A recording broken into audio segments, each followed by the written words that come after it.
ഈ കാണുന്ന ദൃശ്യം മലൈപ്പൂരാണ്. കൊടുങ്കാടിന്റെ അകത്തൊരു ചെറിയ ഗ്രാമം. ഗ്രാമത്തിന്റെ അറ്റത്തൊരു വീടുണ്ട്. അത് സുന്ദരും വിമലയുടെ വീടാണ്. വിമല പറയുന്നതേ സുന്ദർ കേക്കോ. അമ്മായിയമ്മയില്ലേലും നല്ല മരുമകളായിരുന്നു. വിമല നല്ലതാണ്. പക്ഷെ എന്തിനും ഏതിനും അവൾ പറയുന്നത് നടക്കണം. ഇപ്പോഴും വാശിയാണ് ആ കാര്യത്തിൽ. അവരുടെ ഒരേ ഒരു മകൻ ലോഹിത്.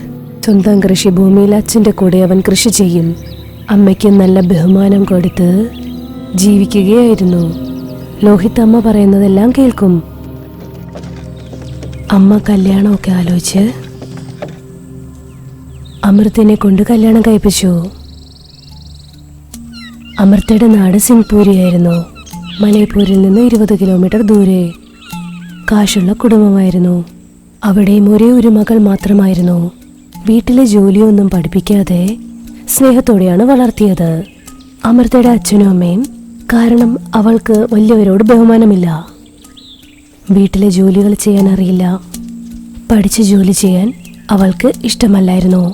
മടി പിടിച്ച് വെറുതെ ഇരുന്ന് സമയം കളഞ്ഞ് അമ്മായിയമ്മ പറയുന്നതൊന്നും ശ്രദ്ധിക്കാതെ പൈസ ഉള്ളതിൻ്റെ അഹങ്കാരം കയറി വീട്ടിൽ നടക്കുമായിരുന്നു. മരുമകളുടെ ഈ പെരുമാറ്റം വിമലയ്ക്ക് അത്ര ഇഷ്ടപ്പെടുന്നുണ്ടായിരുന്നില്ല. മരുമകൾ അവൾ പറയുന്നത് കേൾക്കുന്നില്ല. ഉള്ള ദേഷ്യം മുഴുവനും വേലക്കാരി കലാവതിയുടെ അടുത്ത് തീർക്കുമായിരുന്നു എന്നും. ഇതെന്ത് പണിയാ? അവളോടുള്ള ദേഷ്യം എന്തിനാ എന്നോട് തീർക്കുന്നേ? എന്റെ അമ്മയമ്മൊന്നുമില്ലായിരുന്നു. ഞാൻ വന്നു കഴിഞ്ഞ് 3 മാസം കഴിഞ്ഞപ്പോ അവര് മരിച്ചുപോയില്ലേ. എനിക്കിപ്പോ ദേഷ്യം വരുന്നത് എന്റെ മരുമകളുടെ അടുത്താ. അത് തന്നെ എനിക്ക് പറയാനുള്ളത്. മരുമകളോടുള്ള ദേഷ്യം എന്തിനാ എന്നോട് വെറുതെ തീർക്കാൻ നിൽക്കുന്നത്? നിന്റെ തല. നിന്നെ വഴക്ക് പറയുകയാണെങ്കിൽ നീ അങ്ങ് സഹിക്കും. അവളെ വഴക്ക് പറഞ്ഞ അവളെങ്ങാനും എന്നെ കൊന്നാലോ? എന്തു തന്നെ ആയാലും എന്റെ മകൾ സുന്ദരിയും പൈസക്കാരിയല്ലേ.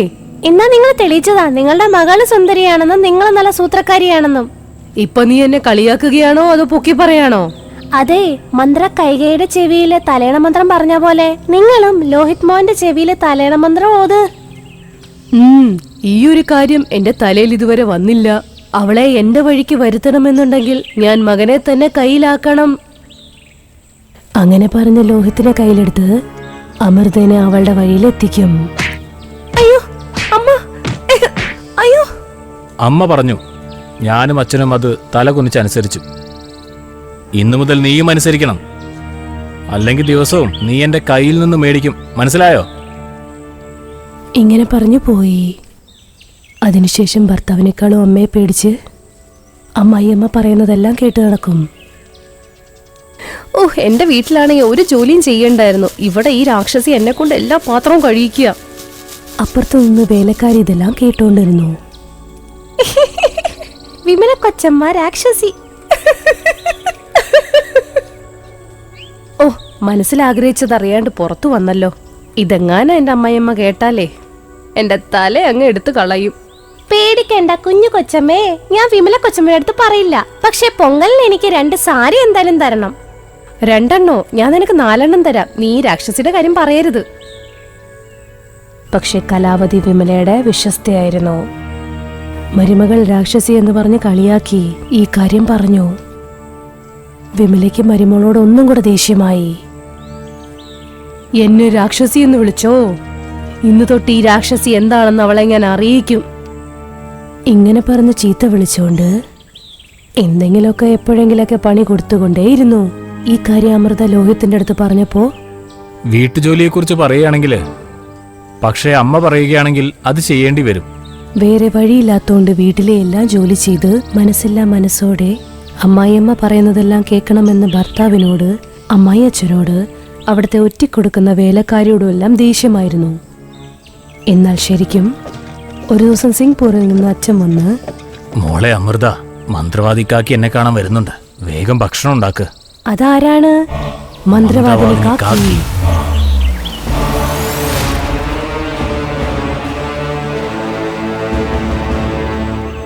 കാക്കിയെ കണ്ട്, ഈ വയസ്സേ ആരാണ്? ഒരുമാതിരി ഉണ്ടല്ലോ. വയസ്സൊന്നോ? എന്താണ് ഇളക്കക്കാരി? എപ്പോഴും തിളക്കുന്ന സാമ്പാറിനെ പോലെയും എപ്പോഴും ഇതുപോലെ തന്നെ ഇരുന്നാ മതിയോ നിനക്ക്? കുറച്ചുനാള് കഴിയുമ്പോൾ നീയും ഇതുപോലെ പായസം പോലെ അളിഞ്ഞു പോകും. മുളക് ബജ്ജി. എന്താ എന്നെ മുളക് ബജ്ജി എന്ന് വിളിക്കുന്നോ? നീ എന്റെ മൂക്കുള്ള കിളവി. നീ എന്നെ വീണ്ടും കിളവി എന്ന് വിളിച്ചോ? എന്റെ മൂക്കിനെ കുറിച്ചൊന്നും പറയരുത്. ഇനി അങ്ങനെ പറഞ്ഞ ആട്ടുകലയിൽ അരച്ച ദോശ ചൂടും കേട്ടോ. നല്ലൊരു പാഠം തന്നെ പഠിപ്പിക്കണം കാക്കി. ഇവൾക്ക് വലിയവരോട് ബഹുമാനമൊന്നുമില്ല, ആരോടും സ്നേഹവുമില്ല, വീട്ടിലെ ജോലി അറിയില്ല, ഇവളെന്നെ രാക്ഷസിന്ന് വിളിച്ചു. ഓ അങ്ങനെയാണോ? അവിടെ ആനന്ദപൂരിൽ ഇതുപോലെ ഒരു മരുമകളെ ജീവന് വേണ്ടി പോരാടുകയാണ്. ഞാൻ അവളെ രക്ഷപ്പെടുത്താനായിട്ട് ബേതാളുടെ മലയിൽ പോവുകയാണ്. എന്താ, ജീവന് വേണ്ടി പോരാടുകയാണെന്നോ? ആര്? എവിടെ? ആനന്ദഗിരിയിൽ സരോജന ദേവി, കുന്ദന എന്ന് പറയുന്ന മരുമകളും മയമ്മയുണ്ടായിരുന്നു. രണ്ടുപേരും എപ്പോഴും ഒടക്ക് തന്നെ ആയിരുന്നു. രണ്ടിന്റെ ഇടയ്ക്ക് എന്തെങ്കിലും ഒരു സാധനം ഇട്ടാതെ അങ്ങ് കത്തിച്ചാമ്പലായിരുന്നു. പക്ഷെ ഒരു ദിവസം സരോജ ദേവിക്ക് അസുഖം വന്ന് മരിച്ചുപോയി. അപ്പോഴു തൊട്ട് കുന്ദനയ്ക്കും അസുഖം പിടിച്ച് കിടപ്പിലായി. എന്നെ ഒന്നും ചെയ്യില്ലേ അമ്മായിയമ്മ എന്ന് പറഞ്ഞുകൊണ്ടേ കിടക്കുമായിരുന്നു. അമ്മായി, അമ്മായി, എന്നെ ഒന്നും ചെയ്യല്ലേ അമ്മായി, എന്നെ കൊല്ലല്ലേ, എന്നെ കൊല്ലല്ലേ. എത്രയോ വേദന്മാര് വന്ന് അവളെ ചികിത്സിക്കാൻ നോക്കിയിട്ടും കുന്ദന അവളുടെ കണ്ണിതുവരെ തുറന്നിട്ടില്ല. കുന്ദനയുടെ അച്ഛൻ നിന്റെ അച്ഛന്റെ കൂട്ടുകാരനാണ്. കുന്ദനയുടെ ദേഹത്ത് എന്തോ ഒരു പ്രേതത്തിന്റെ അവാഹമുണ്ടെന്ന് കരുതി, അതല്ല ഏതോ ശത്രു ആവാഹിച്ചെന്തോ ചെയ്തേക്കുകയെന്ന് കരുതി, നിന്റെ അച്ഛൻ വഴി എന്നെക്കുറിച്ച് അറിഞ്ഞ് നിന്റെ അച്ഛൻ എന്നെ ആനന്ദഗിരിയിലോട്ട് കൊണ്ടുപോയി. ഞാൻ കരുതിയത് കുന്ദനയെ കണ്ടിട്ട് എന്റെ ബേതാൾ ശക്തി കൊണ്ട് അവളെ നേരെ വണ്ണമാക്കാൻ പറ്റുമെന്നാ. പക്ഷെ അവളുടെ ദേഹത്തൊരു പ്രേതത്തിന്റെ ആത്മാവുമില്ല, ആരും കൈവിഷം കൊടുത്തിട്ടുമില്ലായിരുന്നു. വീട്ടിൽ കണ്ണാടി ഉണ്ടെങ്കിൽ കാണിക്കൂ. ഗാബ്രജാമം ഗാബ്രജമാഞ്ചു ഗാബ്രജാമം ഗാബ്രജമാഞ്ചു. അങ്ങനെ മന്ത്രം വായിച്ചപ്പോഴേക്കും ആത്മാവ് കണ്ണാടിയിൽ പ്രത്യക്ഷപ്പെട്ടു. പക്ഷെ എവിടെന്നാണെന്നൊന്നും മനസ്സിലാവുന്നുണ്ടായിരുന്നില്ല. കുന്ദനനെ എങ്ങനെ രക്ഷപ്പെടുത്തണമെന്ന് ഒരു പിടിയുമുണ്ടായിരുന്നില്ല.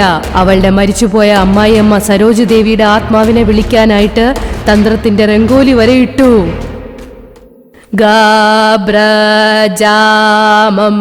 ഗാബ്രജമാഞ്ചു ഗാബ്രജാമം ഗാബ്രജമാഞ്ചു. പക്ഷെ അവൾ വന്നില്ല.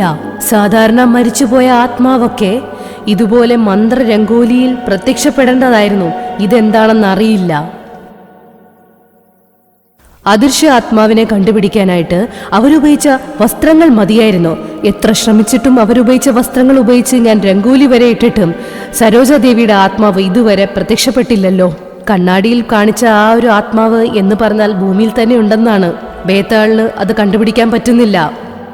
ഇതുപോലത്തെ മായാവി ആത്മാവിനെ കെട്ടിയിടാൻ ബേതാളിന്റെ കുന്നിന്റെ മേളിൽ പോയി തന്നെ ആവാഹിക്കേണ്ടി വരും. നിങ്ങൾ പരമാവധി ശ്രമിക്കൂ. പക്ഷേ ഇത് ഇങ്ങനെ പോയാൽ അവർ 2 മാസത്തിനുള്ളിൽ മരിക്കും. ആരോഗ്യവും കുറഞ്ഞു വരുന്നുണ്ട്. മുത്തശ്ശി, നിങ്ങൾ എന്റെ ഭാര്യയെ രക്ഷിക്കൂ. അവളുടെ രീതികൾ ശരിയല്ലെങ്കിലും അവൾ നല്ല മനസ്സിനുടമയാണ്. ശരിക്കും എന്താണ് കാരണം? ആരാണ്? ഇതൊന്നും എനിക്ക് മനസ്സിലായില്ലെങ്കിൽ എനിക്ക് സഹായിക്കാൻ പറ്റില്ല. നിന്റെ ഭാര്യ എപ്പോഴും സരോജ ദേവിയുടെ പേര് തന്നെയാണ് വിളിച്ചുകൊണ്ടിരിക്കുന്നത്. അതുകൊണ്ട് അവരെ ആവാഹിക്കാതെ ഒരു കാര്യവും നടക്കത്തില്ല. അവൾ രക്ഷപ്പെടില്ല. അതുകൊണ്ട് തന്നെ സരോജ ദേവിയുടെ പടമെടുത്ത് ഞങ്ങൾ ബേതാളിന്റെ മുകളിൽ പോകാൻ വേണ്ടി പുറപ്പെടുകയായിരുന്നു. നമ്മളുടെ ഗ്രാമത്തിലൂടെ പോയപ്പോൾ ഞാൻ മന്ത്രവാദിനിക്കാക്കിയ ഭക്ഷണത്തിന് വിളിച്ചു. ഓ, ഇവര് മാന്ത്രികയാണോ? വേഷഭൂഷണം കണ്ടപ്പോ തന്നെ തോന്നി. ഇങ്ങനെ പറഞ്ഞ് അഹങ്കരിച്ച് അവളുടെ മുറിയിലോട്ട് പോയി. ഒന്നും തോന്നരുത് കാക്കി. അവളുടെ വീട്ടിൽ കൊഞ്ചി വളർത്തിയതുകൊണ്ട് അവൾ ഇങ്ങനെയൊക്കെ സംസാരിക്കൂ. പക്ഷെ മനസ്സ് നല്ലതാണ്. കാക്കി ചിരിച്ചുകൊണ്ട് സഞ്ചിയിൽ നിന്നും തകിടെടുത്ത് വിമലയ്ക്ക് കൊടുത്ത്, ദിവാലി അമാവാസ്യ ഇപ്പോൾ 3 ദിവസത്തിനുള്ളിൽ വരും. കല്യാണം 1 വർഷം പോലും ആവാത്ത കുട്ടികൾ പുറത്തോട്ട് പോവാൻ പാടില്ലെന്നാണ് കേട്ടോ. അങ്ങനെ പുറത്തു പോകണമെന്നുണ്ടെങ്കിൽ കാലിൽ ഈ ഏലസ് കെട്ടിയിരിക്കണം. എന്തേലും ആവശ്യം വന്നാൽ അമൃതയുടെ കാലിൽ ഇതൊന്നും കെട്ടിക്കൊടുത്താൽ മതി. ഇങ്ങനെ പറഞ്ഞ് ആഹാരം കഴിച്ച് കാക്കി കിടന്നുറങ്ങി. അടുത്ത ദിവസം രാവിലെ ബേതാൾ കുന്നിലേക്ക് പോവാൻ തുടങ്ങി. അച്ഛൻ ബേതാൾ മലയിൽ പോവുകയാണ്. അടുത്ത 3 ആഴ്ചയ്ക്കുള്ളിൽ അച്ഛൻ തിരിച്ചു വരില്ല എന്നറിഞ്ഞ് കൂട്ടുകാരന്റെ മകളെ സഹായിക്കാൻ വേണ്ടി എന്തിനാണ് അങ്ങോട്ട് പോകുന്നത്? അവര് തന്നെ പോയിക്കോളൂലേ. വീട്ടിലിരിക്കുന്ന മകളെയും വിഷമിക്കുന്ന മരുമകനെയും പരിചരിക്കേണ്ടതായിട്ടുണ്ട് മോളെ. ഞാൻ പെട്ടെന്ന് തിരിച്ചു വരാം. അപ്പൊ ദീപാവലിക്ക് എന്നെ വീട്ടിലോട്ട് ഇനി ആരാ കൊണ്ടുപോണേ? ഞാൻ ഭൃത്യനോട് പറഞ്ഞിട്ടുണ്ട് മോളെ. ഇങ്ങനെ പറഞ്ഞ് മന്ത്രവാദിനി കാക്കിയുടെ കൂടെ പോയി. ഇരുട്ടായപ്പോഴേക്കും ഉറങ്ങിക്കഴിഞ്ഞപ്പോൾ അമൃതയുടെ കാലിൽ അമ്മായിയമ്മ വന്ന ഏലസ് കെട്ടിക്കൊടുത്തു. അമൃത അടുത്ത ദിവസം ഒരുങ്ങിക്കെട്ടി അവളുടെ വീട്ടിലോട്ട് പോവാൻ നോക്കുകയായിരുന്നു. വൈകുന്നേരമായിട്ടും വേലക്കാരൻ വണ്ടി എടുത്ത് വന്നില്ല. അത് കാരണം അവൾ പിണങ്ങി ഒറ്റയ്ക്ക് തന്നെ സാധനങ്ങളെടുത്ത് പോയി. ഒറ്റയ്ക്ക് പോവുകയാണോ നീ? ലോഹിതിന്റെ അച്ഛനും കൂടെ ചന്തയിൽ പോയിക്കുവാ. നാളത്തേക്ക് വരൂ അവര്. നാളെ ലോഹിത്തിന്റെ കൂടെ നീ അങ്ങ് പൊക്കോ. ഇപ്പൊ വേണ്ട, വൈകുന്നേരം ആയി ഇപ്പോ. ഒരു കുഴപ്പമില്ല അമ്മായി, ഇപ്പൊ തന്നെ പോയി ചന്തയിൽ ചെന്ന് ഒരു വണ്ടിയിൽ അങ്ങ് കേറും. അരമണിക്കൂർ കഴിയുമ്പോ ഞങ്ങളുടെ നാട്ടിലെത്തുവല്ലോ. ആ ശരി, പക്ഷെ ഈ മുടി ഇങ്ങനെ അഴിച്ചിട്ട് പോണ്ട. നാളെ അമാവാസ്യമാണ്, അതുകൊണ്ട് മുടി കെട്ടിട്ട് പോ. നിങ്ങൾക്ക് എന്താ അമാവാസ്യമൊക്കെ ഇപ്പോഴത്തെ കാലത്തൊക്കെ ഉണ്ടോ? ഞാനിപ്പോ എണ്ണ തേച്ച് കുളിച്ചതേ ഉള്ളൂ. മുടി ഇങ്ങനെ നനഞ്ഞിരിക്കുക, കെട്ടാൻ പറ്റത്തില്ല. അങ്ങനെ പറഞ്ഞ അവൾ വീട്ടിൽ നിന്ന് ഇറങ്ങിപ്പോയി. ചന്ത മുഴുവൻ ശാന്തതയിലായിരുന്നു. ഒരു ഉന്തുവണ്ടി പോലും ഇല്ലായിരുന്നു. ഇനി എന്തു ചെയ്യുമെന്ന് ആലോചിച്ചു. ഇനി അങ്ങനെ ഞാൻ തിരിച്ചു പോയാ അമ്മായി അമ്മയുടെ മുമ്പിൽ ഞാൻ തോറ്റു പോവില്ലേ? ഭർത്താവ് വന്നു കഴിയുമ്പോഴത്തേക്ക് എന്തെങ്കിലും പറഞ്ഞ് ചിലപ്പോൾ എൻ്റെ വീട്ടിൽ തന്നെ പോകാൻ സമ്മതിച്ചില്ലെങ്കിലോ? എങ്ങനെയെങ്കിലും ഞാനങ്ങ് പോകും. അങ്ങനെ ആലോചിച്ച് അവൾ അടുത്തുള്ള കാട്ടിലൂടെ ഒറ്റയ്ക്ക് നടക്കുകയായിരുന്നു. അമാവാസ്യയുടെ ആദ്യത്തെ ദിവസമായിരുന്നു. നിലാവുണ്ടായിരുന്നില്ല.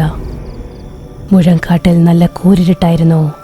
ഒരു പ്രേതം മരത്തിന്റെ മേലെ ഇരുന്ന് കാലാട്ടി മുടി അഴിച്ചിട്ട് എന്തോ മൂളിക്കൊണ്ടിരിക്കുകയായിരുന്നു. എന്റെ കറുത്ത കറുത്ത മുടി, മിന്നി മിന്നിത്തിളങ്ങും കറുത്ത മുടി, നീണ്ട നീണ്ട മുടി, പൂവിന്റെ മണമുള്ള നീണ്ട മുടി, എന്റെ കറുത്ത കറുത്ത മുടി. ഇങ്ങനെ പാടിക്കൊണ്ട് മരത്തിന്റെ മുകളിൽ നിന്നും താഴെ ചാടും. അവളുടെ തലയിൽ നിന്നും മുടി പറിച്ച് ഓരോ മരത്തിൽ നിന്നും മുടി കൊണ്ട് കയറ് കെട്ടും. ആ വഴിയിൽ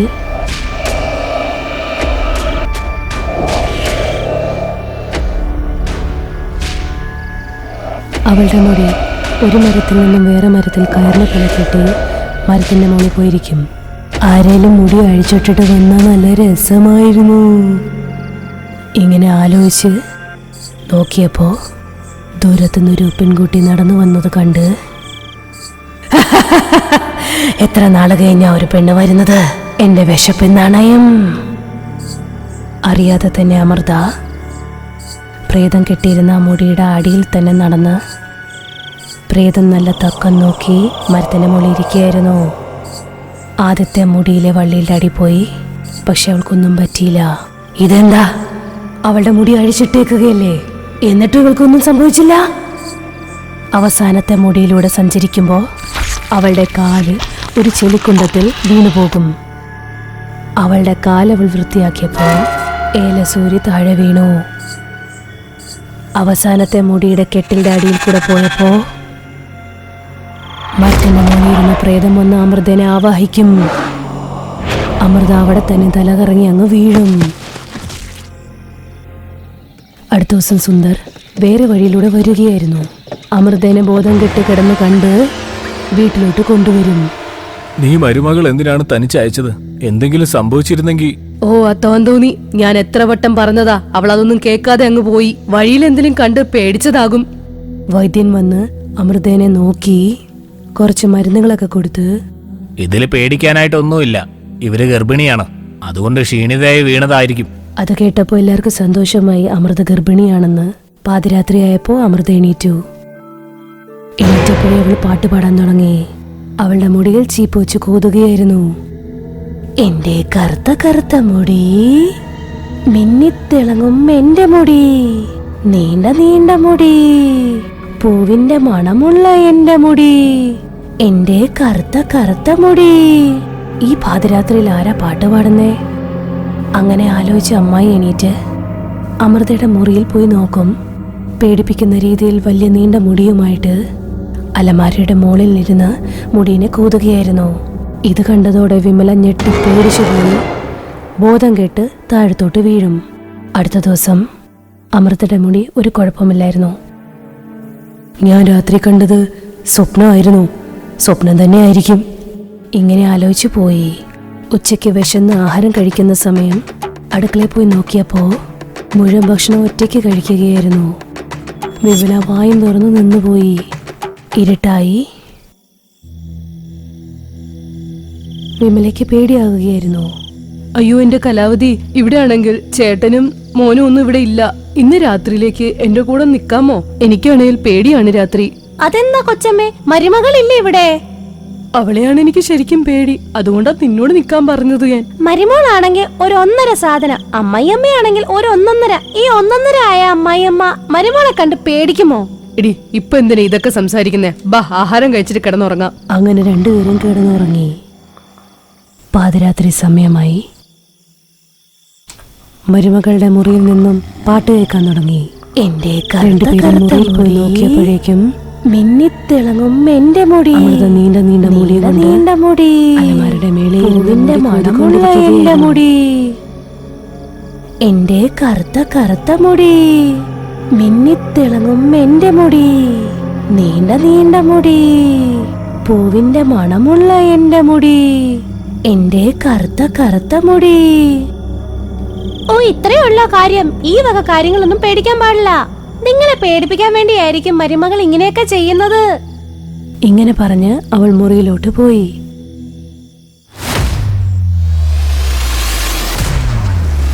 അയ്യോ, ഞാൻ ചത്തേ.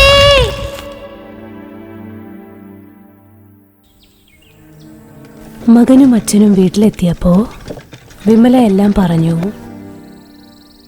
അമൃതയുടെ അച്ഛൻ ഗ്രാമത്തിൽ നിന്നും തിരിച്ചു വന്നതിന് ശേഷം എല്ലാ കാര്യങ്ങളും പറഞ്ഞ് മന്ത്രവാദിനി കാക്കിനെ കാണാൻ ആഗ്രഹിച്ചു. അവർ പേടിച്ച് ദിവസങ്ങൾ നീക്കി. വീട്ടിൽ അമൃതയെ കണ്ട് എല്ലാവരും പേടിച്ചു പോകുമായിരുന്നു. അവിടെ ബേത്താൾ മലയുടെ മേളിൽ കാക്കി മന്ത്രങ്ങൾ ചെയ്യുന്നു. മാന്ത്രിക കണ്ണാടിയിൽ കാണിച്ചത് സരോജാദേവിയുടെ ആത്മാവിനെ കാണാൻ വേണ്ടി കണ്ണാടി നോക്കിയപ്പോ അമൃതനെയാണ് കാണിച്ചത്. ഇതെന്താണ്? എന്താണ് ഇതിൽ എന്റെ മകളെ കാണുന്നത്? പെട്ടെന്ന് വരൂ, നമുക്ക് നിന്റെ മരുമന്റെ വീട്ടിൽ പോകണം. പെട്ടെന്ന് തന്നെ മലായ്പൂര് വന്നപ്പോഴേക്കും ദിവാലിയുടെ അമാവാസ്യ ദിവസം തൊട്ട് അപ്രത്യക്ഷമായിട്ട് ഇങ്ങനത്തെ കാര്യങ്ങൾ ചെയ്തു വരുന്നു. കാക്കിയോടെല്ലാം പറഞ്ഞു. പുതിയൊരു കാര്യമാണ്. മന്ത്രവാദിനി അപ്പ തന്നെ മുടി കൊണ്ടെന്ന് അമൃതയുടെ മേളിൽ വെക്കും. കാബ്രജാമം കാബ്രജമാഞ്ചു കാബ്രജാമം കാബ്രജമാഞ്ചു. അങ്ങനെ മന്ത്രം വായിച്ചപ്പോഴേക്കും തന്നെ അമൃതയുടെ ദേഹത്തിൽ നിന്നും ആത്മാവ് പുറത്തേക്ക് വരും. കാക്കിയുടെ കയ്യിലിരുന്ന മുടി ആ ആത്മാവിനെ കെട്ടി അങ്ങിടും. പറയൂ, നീ ആരാണ്? പേതാളുടെ മന്ത്രത്തിൽ പോലും കണ്ടുപിടിക്കാൻ പറ്റിയില്ല. എന്റെ പേര് സരോജാദേവി എന്നാണ്. എനിക്ക് എന്റെ മുടി ഭയങ്കര ഇഷ്ടമാണ്. അതുകൊണ്ട് എന്റെ കല്യാണം കഴിഞ്ഞപ്പോൾ എന്റെ ഭർത്താവ് സ്വർണത്തിന്റെ ചീപ്പ് മേടിച്ചു തന്നു. ഞാൻ രാവിലെ സ്വർണ്ണ ചീപ്പും വെച്ച് ചീവുന്നത് ആൾക്കാർ കാണുമ്പോൾ ചിരിക്കും. അതുകൊണ്ട് തന്നെ രാത്രിയാവുമ്പോഴേക്കും പാട്ടൊക്കെ പാടി ഞാൻ എന്റെ മുടി ചീവിയിരിക്കുമായിരുന്നു. അതെനിക്ക് ശീലമായി പോയായിരുന്നു. 25 വർഷത്തിന് ശേഷം എന്റെ നീണ്ട മുടി കുറഞ്ഞു പോയിരുന്നു. പക്ഷെ വെപ്പുമുടി വെച്ച് എല്ലാവരുടെ മുമ്പിലും നടക്കുമായിരുന്നു. എന്റെ ഭർത്താവ് മരിച്ചു കഴിഞ്ഞപ്പോ ഞാൻ എന്റെ മകന് വേണ്ടി ഒരു പെണ്ണ് കണ്ടെത്തി കല്യാണം കഴിപ്പിച്ചു. അവള് ഭയങ്കര അഹങ്കാരിയായിരുന്നു. ഒരു ബഹുമാനം ഉണ്ടായിരുന്നില്ല. ഒരു ദിവസം പാതിരാത്രി സമയം ഞാൻ പാട്ടുപാടി വെപ്പുമുടിയെ ചീവിക്കൊണ്ടിരിക്കുന്നത് അവൾ കണ്ടു. അവൾക്ക് എന്റെ വെപ്പുമുടിയെക്കുറിച്ചും ആ പാട്ടിനെ കുറിച്ചും അറിയാൻ പറ്റി. അതിനുശേഷം ഞാൻ പറയുന്നതൊന്നും അവൾ കേൾക്കാണ്ടായി. ഞാൻ എന്തെങ്കിലും പറയുമ്പോൾ എന്റെ വെപ്പുമുടിയെക്കുറിച്ച് എല്ലാവരോടും പറയുമെന്ന് പറഞ്ഞ് ഭീഷണിപ്പെടുത്തി. ഞാൻ എന്നെ തന്നെ അടക്കി മര്യാദയ്ക്ക് ജീവിക്കുകയായിരുന്നു. ഞാൻ എന്റെ സ്വർണ്ണ ചീപ്പില്ലാണ്ട് ചീവിട്ട് കുറെ ദിവസമായിരുന്നു. അതുകൊണ്ട് അന്നേ ദിവസം രാത്രി ഞാൻ എന്റെ അലമാര നോക്കിയപ്പോ സ്വർണ്ണ ചീപ്പ് കാണുന്നുണ്ടായിരുന്നില്ല. മരുമകളോട് ചോദിച്ചപ്പോ അവൾക്കറിയില്ല എന്ന് കള്ളം പറഞ്ഞു എന്നോട്. ആ സ്വർണ്ണ ചീപ്പിനെ കുറിച്ച് എനിക്കും എന്റെ ഭർത്താവിനും അല്ലാണ്ട് വേറെ ആർക്കും അറിയില്ലായിരുന്നു. അതിനെക്കുറിച്ച് ഞാൻ ആരോട് ചോദിക്കും, എങ്ങനെ ചോദിക്കും എന്നാലോചിച്ചിരുന്നപ്പോ അമ്മയ്ക്കെന്താ ബുദ്ധി നഷ്ടപ്പെട്ടു പോയോ? നീള സ്വർണ്ണമുടിയുള്ള ഒരാൾ ലോകത്ത് എവിടെയാ ഉള്ളത്? നിങ്ങൾക്കിടയിൽ ഇഷ്ടംപോലെ പ്രശ്നങ്ങളുണ്ടാവും. പക്ഷേ ഇങ്ങനെയൊന്നും പറഞ്ഞാൽ ആരും വിശ്വസിക്കില്ല. മാത്രമല്ല ഭ്രാന്താണെന്ന് പറയും. എന്റെ ചീപ്പ് അന്വേഷിക്കാൻ വേറൊരു വഴിയുണ്ടായിരുന്നില്ല. ഞാൻ ആലോചിച്ച് കട്ടിലിൽ തന്നെ കിടപ്പായി. പിന്നീട് മരിച്ചു കഴിഞ്ഞപ്പോൾ ഞാൻ ശാപം കൊടുത്തു. ആരാണോ എന്റെ ചീപ്പ് ഉപയോഗിക്കുന്നത് അവര് ഞാൻ കാരണം എന്റെ ശാപമേക്കും. എന്റെ വെപ്പുമുടിയെ എന്റെ കൂടെ തന്നെ വെച്ചു. എന്റെ സ്വർണ്ണ ചീപ്പ് എന്റെ മരുമകൾ മോഷ്ടിച്ചിരുന്നു. അതിനുശേഷം ഞാൻ പ്രേതമായിട്ട് അവളുടെ സ്വപ്നത്തിലേക്ക് പോയി. മര്യാദയ്ക്ക് എന്റെ ചീപ്പ് തിരിച്ചു തന്നില്ലെങ്കിൽ ഞാൻ നിന്നെ കൊന്നുകളയെന്ന് പറയും. അവൾ അവളുടെ ഗ്രാമത്തിൽ നിന്ന് ഒരു താന്ത്രികനെ കൊണ്ടുവന്ന് ആത്മാവ് പറയുന്നത് പ്രകാരം അത് പ്രേതമായി മാറിയിരിക്കുന്നു. അതിനെ അവസാനിപ്പിക്കാൻ കഴിയില്ല. പക്ഷേ പഞ്ചതന്ത്രം കൊണ്ട് എനിക്ക് അവൻ്റെ ഓർമ്മയില്ലാതാക്കാൻ പറ്റും. അവൻ ആരാണെന്ന് പോലും അവന് ഓർമ്മയുണ്ടാവില്ല. അവൻ ആരായിരുന്നു എന്ന് പോലും അവൻ ഒരിക്കലും അറിയില്ല. അങ്ങനെ എത്ര നാൾ? അവനോട് ആരെങ്കിലും അപേക്ഷിച്ചാൽ അവന് തന്റെ ഭൂതകാലം ഓർമ്മ വരും. അതിനുവേണ്ടി ഈ സ്വർണം കൊണ്ടുള്ള ചീപ്പെടുക്കുക. ഞാൻ ഇതിനെ ഒരുക്കി കളയില്ല. ഇത് ഞാൻ തന്നെ ഉപയോഗിക്കും. എന്റെ മരുമകൾ ആ സ്വർണ്ണ ചീപ്പ് ഉപയോഗിക്കാൻ തുടങ്ങിയപ്പോ എന്റെ ശാപം അവൾക്ക് ഏറ്റുകഴിഞ്ഞു. ഞാൻ മരിക്കുന്നതിന് മുൻപ് ഞാൻ ശാപം കൊടുത്തിരുന്നു. ആരാണോ എന്റെ ചീപ്പ് ഉപയോഗിക്കുന്നത്, ആ ചീപ്പ് ഉപയോഗിച്ചാൽ ഉടനെ 90 ദിവസം കഴിയുമ്പോൾ കാട്ടിലിൽ കിടപ്പായി പോയി മരിക്കുമെന്ന്. ഞാൻ കാട്ടില് മരങ്ങളിലുണ്ടായിരുന്നു. അപ്പോഴാണ് ഞാൻ ഈ കുട്ടീനെ മുടി അഴിച്ചിട്ട് അമാവാസ്യ രാത്രിയിൽ കണ്ടത്. ഞങ്ങൾ പ്രേതങ്ങൾ അമാവാസ്യ രാത്രിയിൽ മരത്തിന്റെ മേളിലിരുന്ന് മുടി കൊണ്ട് ഞങ്ങൾ വല വീശാറുണ്ട്. ആരെങ്കിലും മുടി അഴിച്ചിട്ട് ഞങ്ങളുടെ ഈ പറഞ്ഞ വഴിയിൽ പോയാലുണ്ടല്ലോ, അവരെ ഞങ്ങൾ ആവാഹിച്ചങ്ങ് എടുക്കാറുണ്ട്. അമൃതനെ ഞാൻ ആവാഹിച്ചപ്പോ തന്നെ എനിക്ക് എന്റെ പഴയ കാര്യങ്ങളൊക്കെ ഓർമ്മ വന്നു. നിന്റെ മരുമകളുടെ പേര് കുന്ദന എന്നാണോ? അതെ, നിനക്കെങ്ങനെ അറിയാം? കാക്കി അവളുടെ സഞ്ചിയിൽ നിന്ന് സ്വർണ്ണ ചീപ്പെടുത്ത് കാണിച്ചു. ഇത് നിന്റെ മകൻ തന്നതാണ്. ചീപ്പ് തിരിച്ചെടുത്തിട്ട് ആ ശാപം നീ തിരിച്ചെടുത്തേ പറ്റൂ. ഇല്ല, എന്റെ സ്വർണ്ണ ചീപ്പ് മോഷ്ടിച്ച് എന്റെ മരണത്തിന് കാരണക്കാരിയായ ഞാൻ വെറുതെ വിടൂല. മന്ത്രവാദിനി കാക്കി ഇവിടെ ജീവനോടെ ഇരിക്കുമ്പോൾ അത് സംഭവിക്കില്ല.